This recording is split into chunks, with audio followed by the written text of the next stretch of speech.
Meus irmãos, nós estamos numa série de mensagens chamada Cultura do Reino. E nós vamos agora, nesse momento, refletir em mais um dos textos dentro do Sermão do Monte. E eu gostaria de convidar você a abrir a sua Bíblia no Evangelho de Mateus. Nós vamos ler o capítulo 6, dos versículos 19 ao versículo 34. Evangelho de Mateus, capítulo 6, nós vamos ler do versículo 19 ao 34. Se você trouxe a tua Bíblia, usa um aplicativo, pode ler com você. Se não trouxe, nós temos projetado aqui, você pode acompanhar a leitura. Diz assim a palavra do Senhor: Não acumulem para vocês tesouros na terra, onde a traça e a ferrugem destroem, e onde os ladrões arrombam e furtam. Mas acumulem para vocês tesouros no céu, onde a traça e a ferrugem não destroem, e onde os ladrões não arrombam nem furtam. Pois onde estiver o seu tesouro, aí também estará o seu coração. Os olhos são a candeia do corpo. Se os seus olhos forem bons, todo o seu corpo será cheio de luz.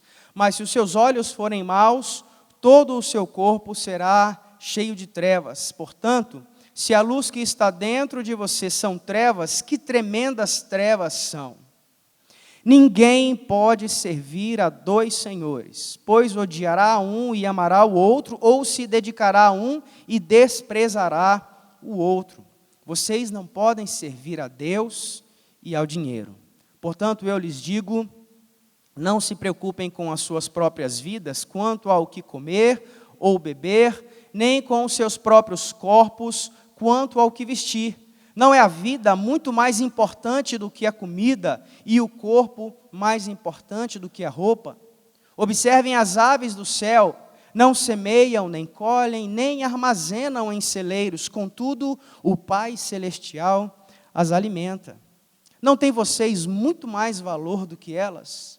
Quem de vocês, por mais que se preocupe, pode acrescentar uma hora que seja à sua vida? Porque vocês se preocupam com roupas, vejam como crescem os lírios do campo. Eles não trabalham nem tecem, contudo, eu lhes digo que nem Salomão, em todo o seu esplendor, vestiu-se como um deles. Se Deus veste assim a erva do campo, que hoje existe e amanhã é lançada ao fogo, não vestirá muito mais a vocês, homens de pequena fé. Portanto, não se preocupem dizendo o que vamos comer, ou o que vamos beber, ou o que vamos vestir, pois os pagãos é que correm atrás dessas coisas, mas o Pai Celestial sabe que vocês precisam delas. Busquem, pois, em primeiro lugar, o reino de Deus e a sua justiça, e todas essas coisas lhes serão acrescentadas. Portanto, não se preocupem com o amanhã, pois o amanhã se preocupará consigo mesmo. Basta a cada dia o seu próprio mal. Palavra do Senhor para nós, a palavra do Senhor é poderosa. A palavra do Senhor, apenas por ser lida publicamente, como nós acabamos de fazer, ela tem poder para alimentar, enriquecer, encorajar, desafiar o nosso coração, e que esse texto e que essa palavra traga mais vida do Senhor para a sua vida essa noite, meu irmão. Vamos orar por isso outra vez? Vamos pedir que o Senhor ilumine os olhos do nosso coração. Espírito Santo de Deus, o Senhor que nos ajuda, que nos revela a santa palavra, o Senhor que nos faz entender a voz do nosso Deus, querendo dizer, querendo falar conosco através das sagradas Escrituras. Espírito, ilumina os olhos do nosso coração essa noite. Ajuda-nos a perceber, vivifica, Senhor, traz vida a esse texto sagrado, ao coração e ao contexto de vida de cada irmão presente essa noite, cada irmã presente essa noite, que a sua palavra seja poderosa outra vez para transformar o nosso coração e os nossos pensamentos. Assim nós te pedimos e oramos em nome de Jesus. Amém. Amém.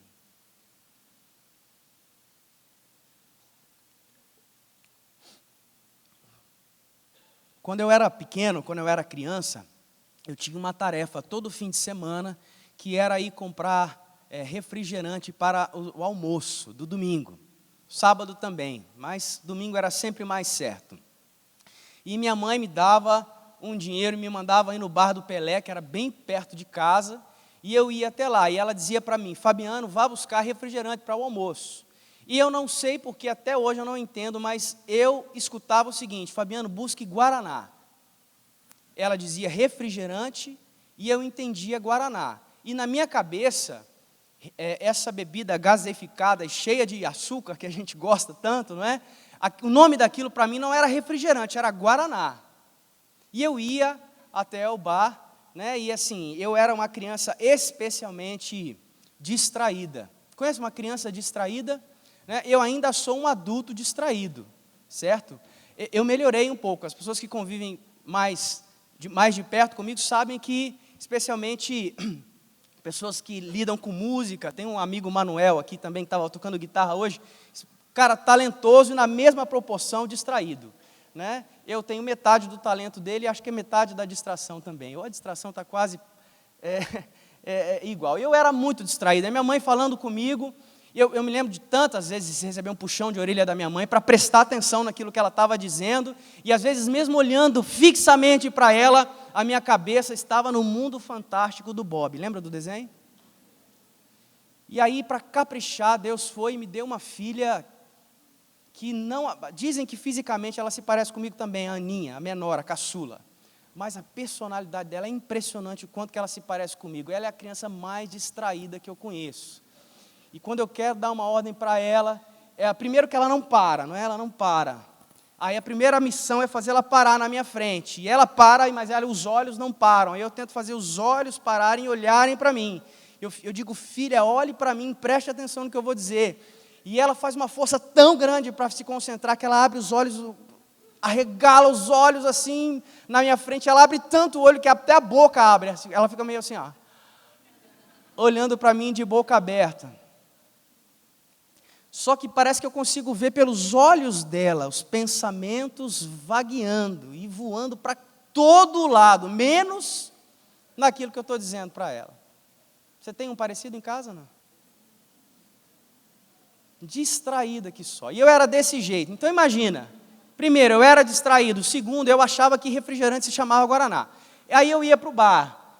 E volta e meia eu voltava sem nada na mão, porque o cara dizia: não tem Guaraná. Tinha Coca, tinha Fanta, tinha qualquer outro sabor, mas não tinha Guaraná. E eu voltava sem nada na mão.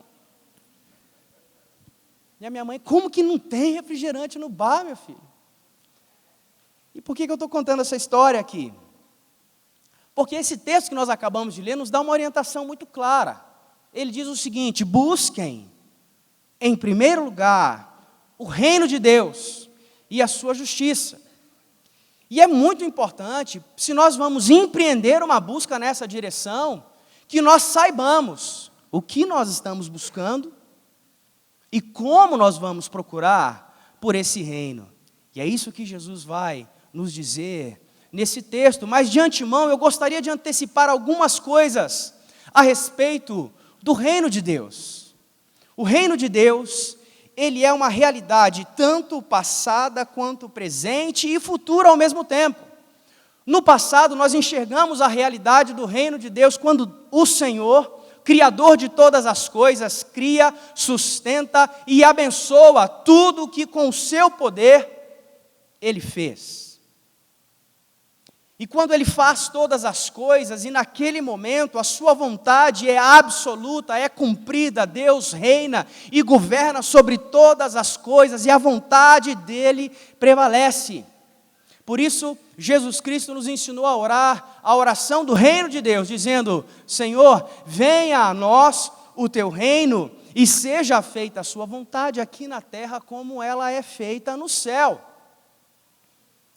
No passado nós enxergamos o reino de Deus, o governo de Deus. É por isso que reino de Deus, numa das definições mais simples e resumidas, o reino de Deus é o governo dinâmico de Deus sobre tudo e sobre todos.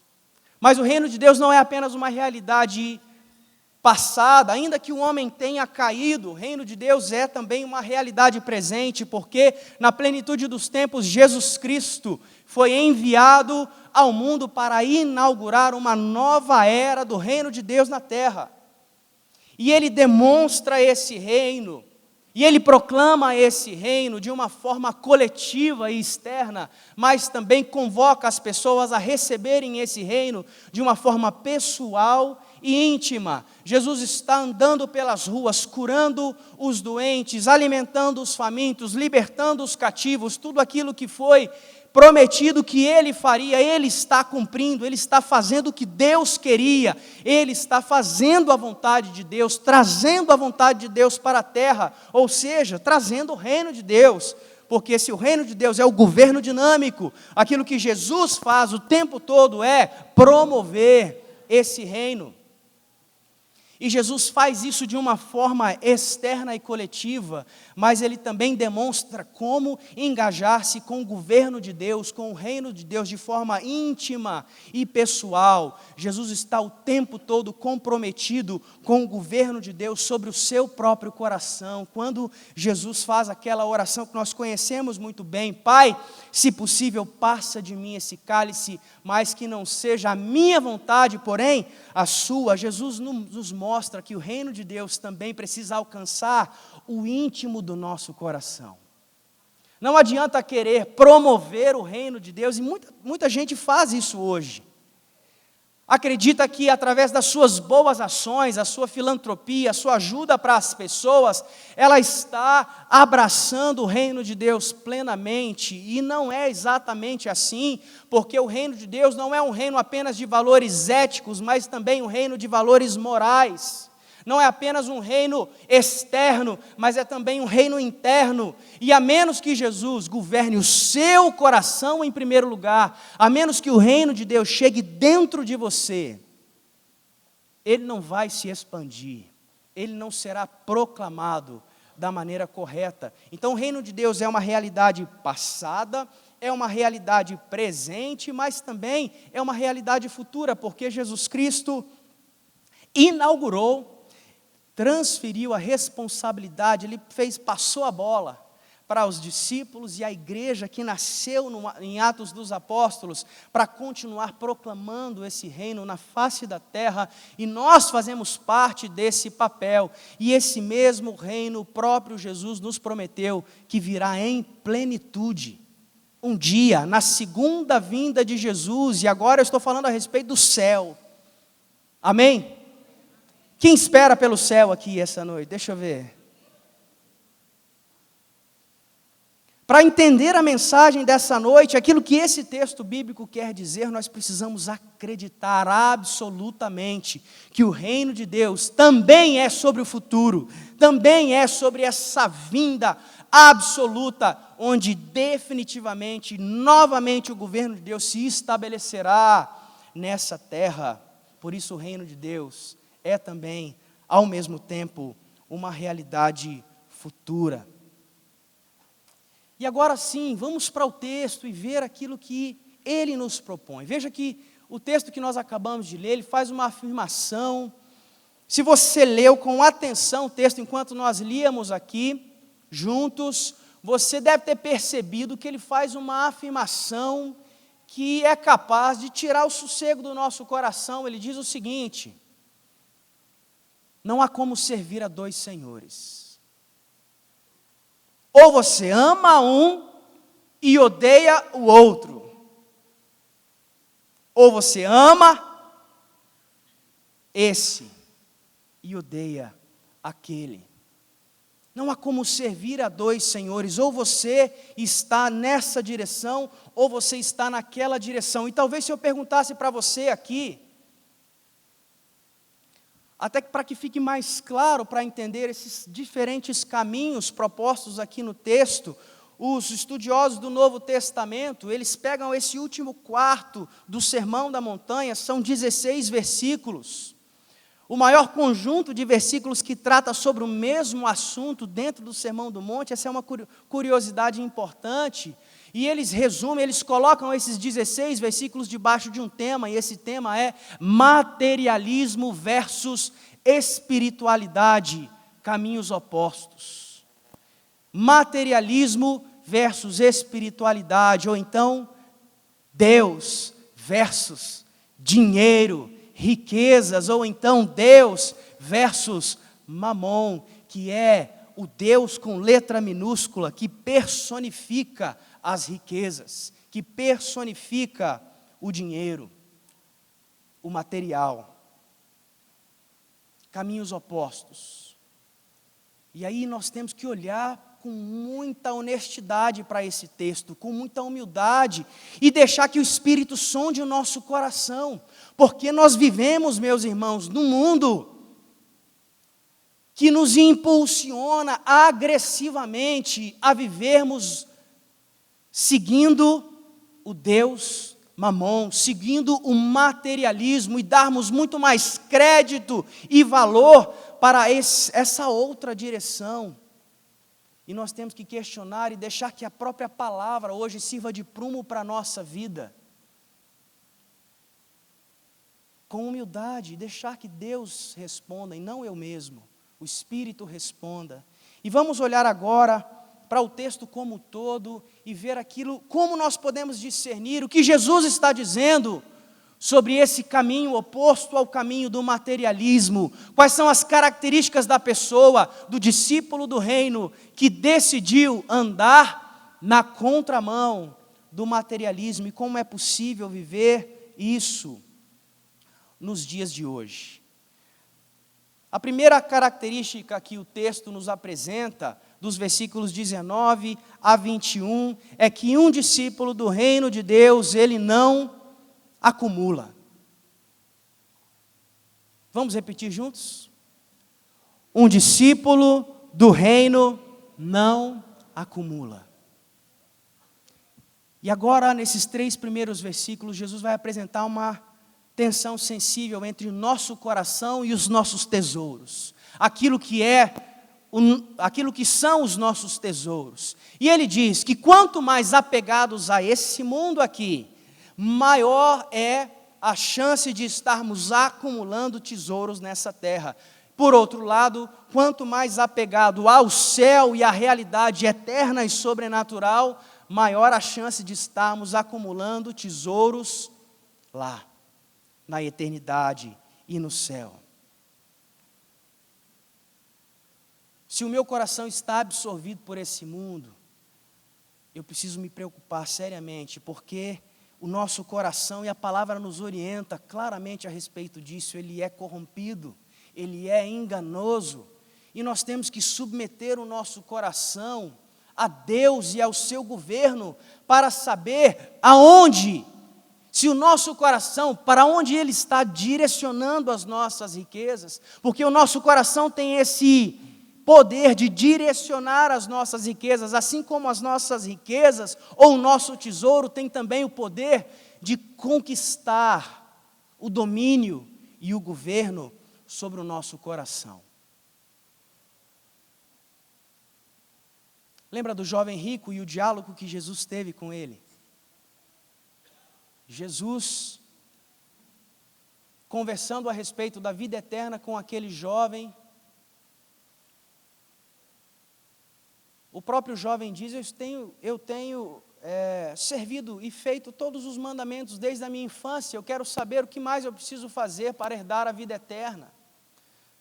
Ele estava bem intencionado, e Jesus faz uma pergunta desconcertante, ele fala: vai, vende tudo que você tem. E quando Jesus está dizendo isso, ele não está estabelecendo um padrão, ele não está dizendo que ter riqueza é pecado, ele não está dizendo que ser rico é pecado. Inclusive, se você for rico e for fazer um churrasco qualquer dia desse, pode me chamar, que eu não vou ficar bravo. O pecado é permitir que a riqueza conquiste o amor do seu coração. E quando Jesus diz para ele: vai e vende tudo, o que Jesus está fazendo é denunciando o Deus que aquele jovem havia escolhido para si. Não era simplesmente uma questão de ajudar pobres ou de fazer o bem com aquele dinheiro, não. Era uma questão muito mais profunda, era a respeito de quem era Deus para aquele jovem. E para ele, naquele momento, ele fez uma escolha: Deus para mim é o material, Deus para mim são as minhas riquezas, esse é o lugar onde está o meu coração. Martinho Lutero disse o seguinte: aquilo que o homem mais ama, isso é o seu Deus. Aquilo que o homem mais ama, isso é o seu Deus. E como disse, não é pecado ser rico, porém, fique muito atento ao acúmulo, porque quanto maior é a riqueza que você acumula, maior é também a chance dessas riquezas conquistarem o seu coração e prenderem os seus pés aqui nessa terra, aqui nesse mundo. É por isso que um discípulo do reino, ele não deve acumular. Mas como não acumular? O que fazer então? Busque em primeiro lugar o reino de Deus, ou seja, se você colocar em primeiro lugar o reino de Deus e a sua justiça, você vai usar de todos os recursos que você tem, o seu tempo, o seu talento, a sua formação, inclusive o seu dinheiro, as suas riquezas, para que o reino de Deus se estabeleça na terra. E assim você deixa de acumular e passa a ser generoso, assim como qualquer discípulo do reino o deve ser. Primeira coisa, o discípulo do reino não acumula. Segunda coisa, dos versículos 22 a 24, o texto diz: o discípulo do reino tem olhos simples. Quando o texto que nós lemos aqui diz que nós temos que ter olhos bons, Champlin, no seu comentário exaustivo do Novo Testamento, ele diz que uma outra tradução boa também para essa expressão, olhos bons, se os seus olhos forem bons, se os seus olhos forem simples. E aqui, nesse contexto, os olhos estão sendo apresentados como um instrumento de cobiça, instrumento de concupiscência, de desejo. E olhos simples significa ambições simples na vida. Quais são as suas ambições? Quais são os desejos dos teus olhos? Quais são e para onde apontam os teus olhos? Pelo que o seu coração almeja. Veja que, lembre-se também que os fariseus eram bem intencionados e talvez queriam de fato, desde o início, servir a Deus. Mas em determinado momento, eles ficaram confusos entre esses dois: servir a Deus ou servir ao poder e ao dinheiro. E eles quiseram fazer as duas coisas, e o texto nos diz: é impossível servir a Deus e servir ao dinheiro ao mesmo tempo. E esse foi o erro desses homens: sucumbiram à cobiça dos seus olhos. Cobiça pelo poder, cobiça pela autoridade e cobiça pelo próprio dinheiro que emanava dessa liderança religiosa que eles estavam empreendendo. Não era possível servir a dois senhores, e ainda continua não sendo possível. Olhos simples, não olhos enfermos. O próprio texto diz que nós não devemos ser, lá na frente agora, como pagãos. Os pagãos, sim, eles têm olhos enfermos. Eles estão correndo atrás o tempo todo desse tipo de coisa. E eles fazem isso por falta de conhecimento. Conhecimento do quê? Conhecimento do reino de Deus. Os pagãos fazem isso porque eles não se relacionam com um Deus que cuida deles como um Pai celestial. E isso nos leva para o próximo ponto. Nós precisamos de olhos simples, olhos de contentamento, olhos que sabem olhar para qualquer coisa que eu possuo ou que eu quero possuir e dizer: eu realmente preciso disso. ou simplesmente eu estou sendo tentado pela cobiça dos meus olhos e do meu coração. Porque basta para nós aquilo que o texto está dizendo, basta para nós o suficiente para viver. A terceira característica do discípulo do reino é que o discípulo do reino, ele precisa ter o coração no céu. Versículos de 19 a 24 dizem isso. Nós precisamos viver, meus irmãos, como se Jesus fosse voltar a qualquer momento. Porque isso é uma verdade. Isso é uma verdade, Jesus pode voltar ainda hoje. E se Ele voltar ainda hoje, se você e eu temos sido acumuladores de bens, Ele vai fazer a mesma pergunta que Ele propôs. Louco! Essa noite pedirão a sua alma, e o que tem guardado, para o que servirá? Precisamos viver como se Jesus estivesse às portas todos os dias. Esse é o tipo de pessoa que está ajuntando tesouros, não aqui nessa terra, mas ajuntando tesouros nos céus. Porque nesse dia, o seu dinheiro, a sua riqueza, os seus bens não servirão de mais nada, não servirão para garantir nenhum tipo de conforto, nenhum tipo de sucesso para você. Nesse dia, a única coisa que valerá são os tesouros que você acumulou no céu. Por isso nós temos que viver dessa maneira, e é assim que vive um discípulo do reino. Quarta característica apresentada pelo texto é que o discípulo do reino, ele não é autossuficiente. Pode passar para o próximo. O slide, por favor. Um discípulo do reino, ele não é autossuficiente. Versículos 25 ao 30 vão falar a respeito disso. E veja bem, mamon. Sabe o que significa mamon? Um dos significados importantes dessa palavra, mamon quer dizer alguém em quem se pode confiar. E uma das razões que nós acumulamos, sabe qual é? É porque nós queremos ser independentes. Nós queremos ter esse tipo de segurança e achamos que aquilo que nós temos guardado, aquilo que nós temos acumulado, nos garante algum tipo de segurança. E nós queremos, como cantamos aqui essa noite, queremos nos tornar independentes e deixamos de simplesmente crer. E colocamos a nossa fé e a nossa esperança naquilo que nos bens, naquilo que acumulamos. E deixamos de crer simplesmente no Pai Celestial, que Ele sim nos sustenta. Ele sim nos conhece perfeitamente todas as nossas necessidades e nos sustenta. Agora, a independência, a autossuficiência é perigosa porque ela é uma ilusão. Porque não há nada que nós possamos acumular. E isso fica bem claro, nós conhecemos tantas histórias ao nosso redor, que existem momentos na vida que dinheiro algum resolve o problema que nós temos, não é verdade?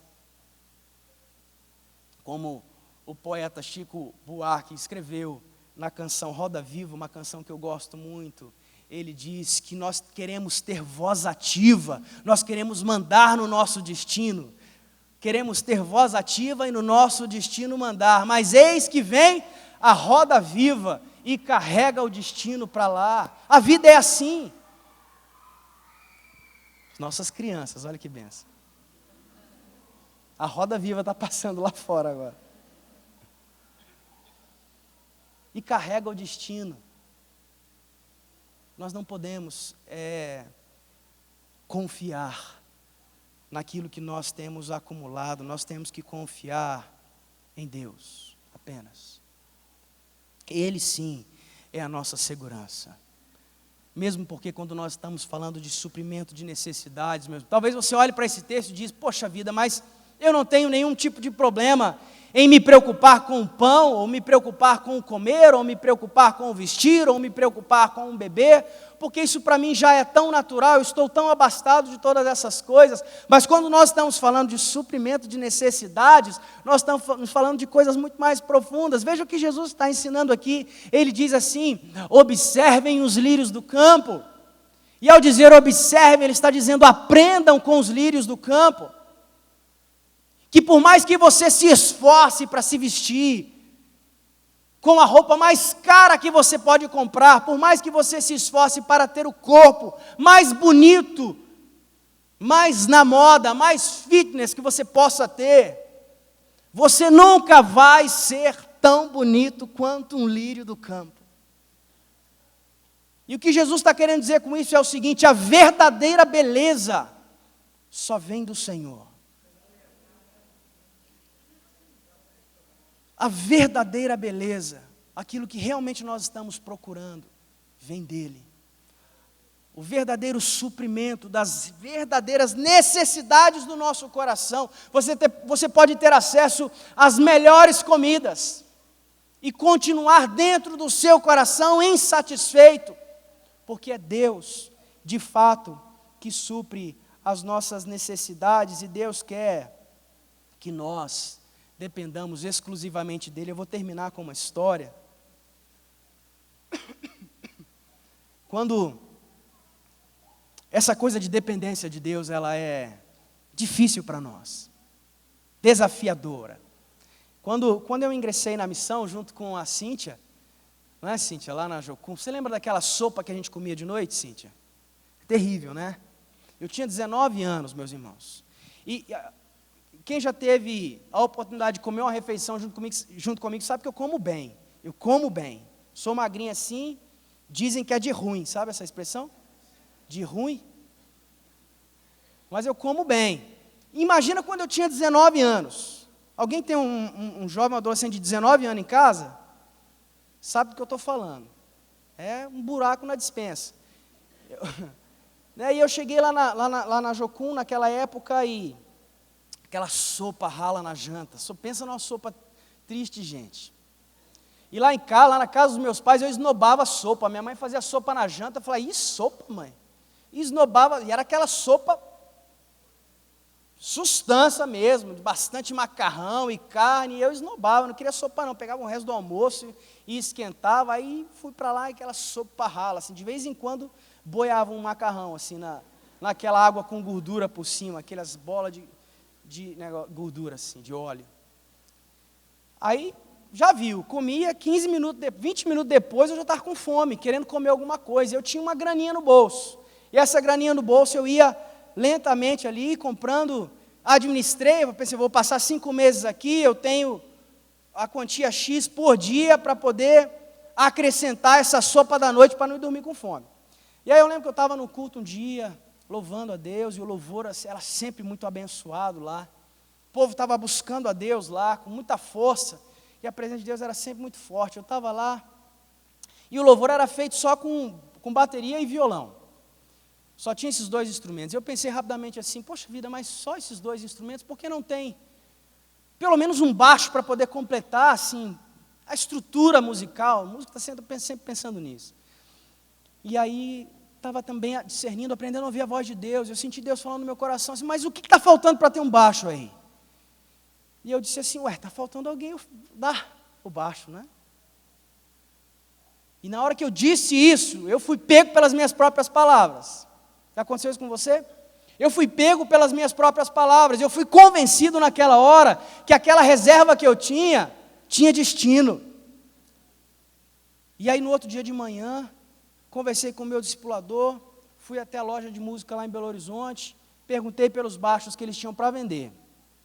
Um deles custava exatamente o dinheiro que eu tinha, menos o preço da passagem para eu voltar. Exatamente. O outro custava metade. Aí eu pensei rapidamente, falei assim: eu compro o que custa metade, guardo metade, de hambúrguer eu passo para a coxinha, e ainda dá para se virar por mais um tempo. E aí eu peguei o baixo que custava metade e fui entrando numa sala para experimentar instrumentos, toda de vidro. Quando eu passei pela porta, Eu não sei se você já entrou num lugar onde você sente a presença de Deus quase que palpável. Era uma coisa tão forte dentro daquela sala, num lugar totalmente improvável. E eu fiquei paralisado com baixo na mão, porque eu senti que Deus queria fazer ou falar alguma coisa comigo naquele momento. E Deus disse assim: Fabiano, você não entendeu? Não é sobre um baixo, não é sobre um instrumento, é sobre uma lição que eu quero ensinar para você. Aí eu nem experimentei, eu saí já com baixo na mão. Levei para o vendedor e falei assim: guarda esse, embala o outro, que eu vou levar o outro. E ele disse assim: mas você não vai nem testar, você não sabe a diferença. Rapaz, embala logo, correndo, antes que eu desista. Enquanto eu estou com coragem, embala logo, eu vou pagar esse negócio e vou me embora. E aí eu fui embora. E aí,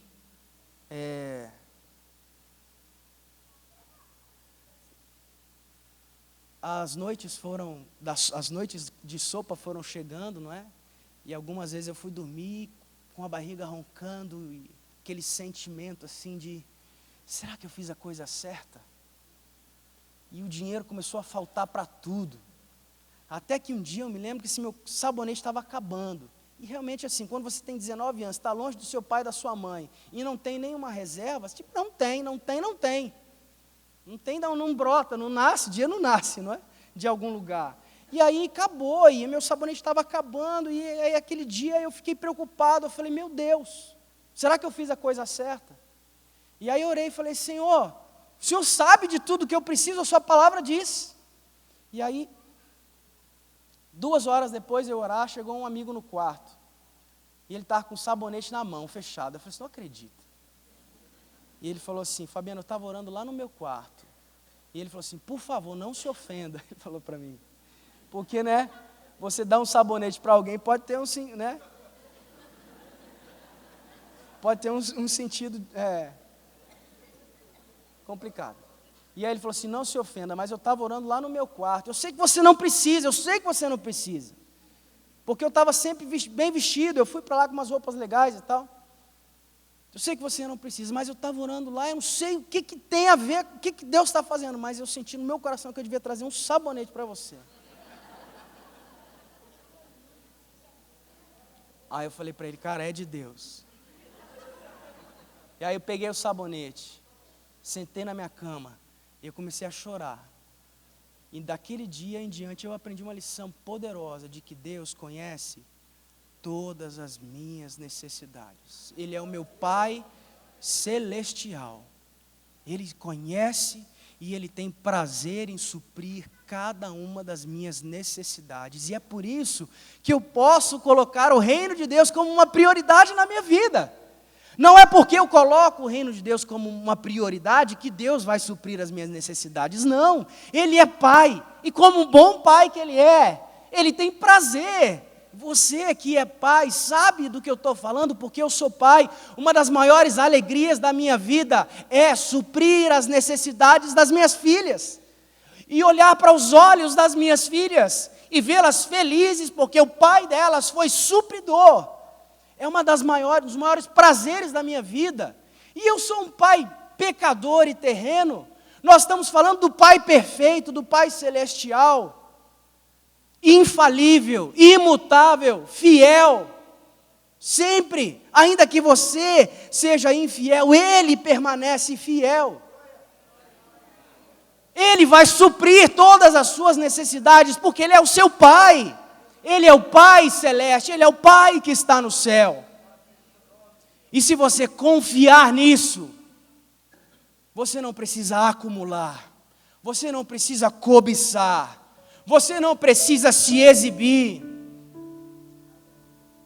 Você simplesmente viverá contente, será generoso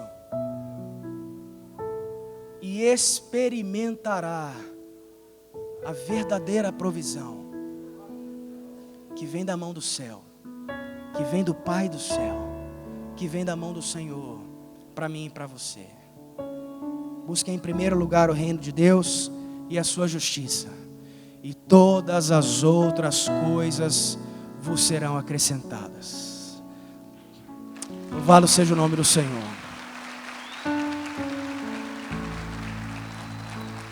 Vamos orar? Feche os seus olhos, por favor. Senhor, louvado seja o seu santo nome. Ajuda-nos, Senhor, porque nós somos homens de pequena fé. Assim como o Senhor disse para os seus ouvintes, quando estava ensinando esse sermão maravilhoso, o Senhor olhou para eles e disse: por que vocês se preocupam com o amanhã, homens de pequena fé? Pai, eu reconheço, eu sou um homem de pequena fé. Nós estamos aqui para pedir: aumenta a nossa fé, Senhor, aumenta a nossa fé. Queremos ser totalmente dependentes do Senhor e reconhecer que toda a provisão, toda boa dádiva, todo dom perfeito vem apenas do Pai das luzes, do nosso Pai celestial. E queremos nos lembrar essa noite que o Senhor conhece perfeitamente todas as nossas necessidades, e o Senhor há de suprir, porque o Senhor é Pai, o Senhor é Pai, o Senhor é o meu Pai, o Senhor é o nosso Pai, o Senhor nos ama como filhos.